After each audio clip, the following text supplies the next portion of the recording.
Autodesk shares climbing higher today after reporting an 11% jump in revenue from a year ago, also issuing strong guidance. The company doubling down on its generative AI efforts through new technologies. Let's talk about that, how big of a catalyst it could be for the company. We want to bring in Andrew Anagnost. He is the CEO of Autodesk. Andrew, it's good to see you today. Congratulations on another strong quarter here from the company. So your sales were up 11% in the latest quarter. You're across multiple industries. Talk to us just about what the underlying demand looks like for your products and services. Yeah, well, thank you, Shauna, and thank you for having me on the show. Look, there's a couple of things that really underpin what's going on here. One, we're a very diverse business. We make software for people that make everything. Bridges, roads, buildings, products, you name it, somebody makes it with our software.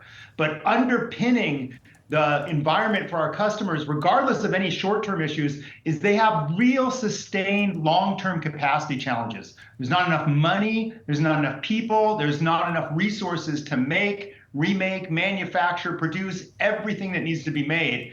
And that's what's driving the ongoing and continual technology investment with us and with other players that are helping them get ahead of this capacity challenge. Certainly, and so this is a multi-year process that you've talked about, developing certain lifecycle solutions here.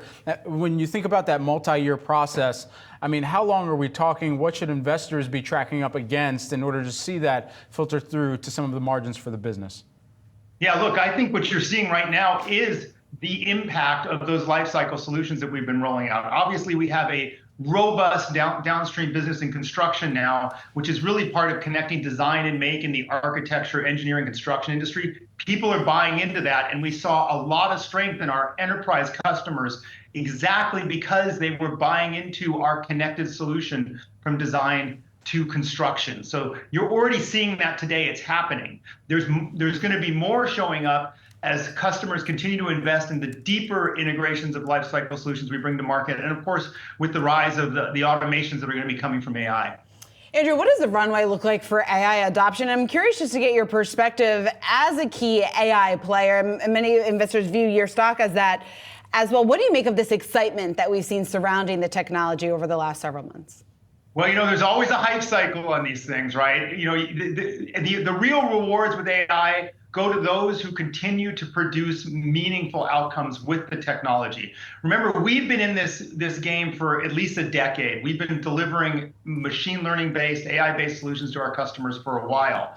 And we have a long-term path for how we're going to improve the way our customers work with what they do today, the processes they have today, but also disrupt their processes quite significantly with new types of AI tools.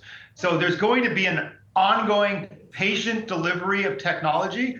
There may also be a hype cycle out there where some people get disillusioned with AI in the short term, but you got to ignore that. The long-term potential here is gigantic. Are we just scratching the surface, Andrew, when it comes to the AI cycle?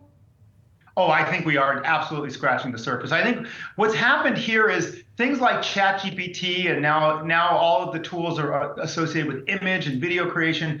These have made AI real for people who didn't understand it before. It's understandable. I can see what it does. I can see the potential. And this is why people get excited, because now they understand it. We've always understood it, and you have not even begun to see the kinds of impacts AI is going to have on how people get their work done in the future.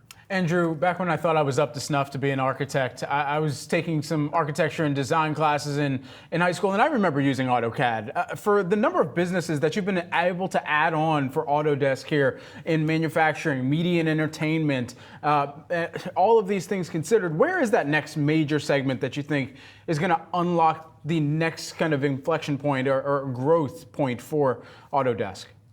Brad, so you really highlight the journey the company's on. AutoCAD, standalone AutoCAD is now less than 20% of the company's revenue, right? We're a 3D modeling company and a lifecycle solutions company. And one of the things that's definitely unlocking that next phase of growth is this move to integrating the design and make life cycles together. But there's also interesting opportunities ahead with helping owners do exciting and interesting things with some of these new technologies, so that you not only manage how you design and make something, but how you use it over its entire life cycle.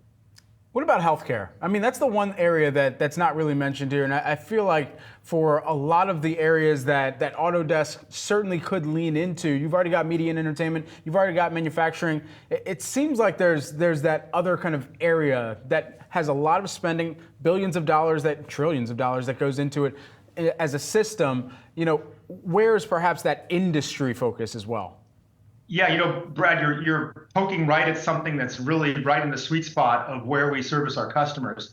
Healthcare is absolutely one of the growth segments for our solutions.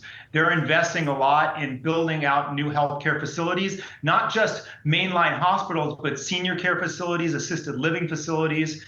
And they're also at the front line of investing in some of our digital twin technology, which helps them run and operate the facilities to the fidelity that they need to operate them at. Hospitals are, highly managed facilities that have lots of environmental concerns and also, safety concerns associated with them. So they actually are very interested in some of the latest technology to manage the whole life cycle of the building that gets created.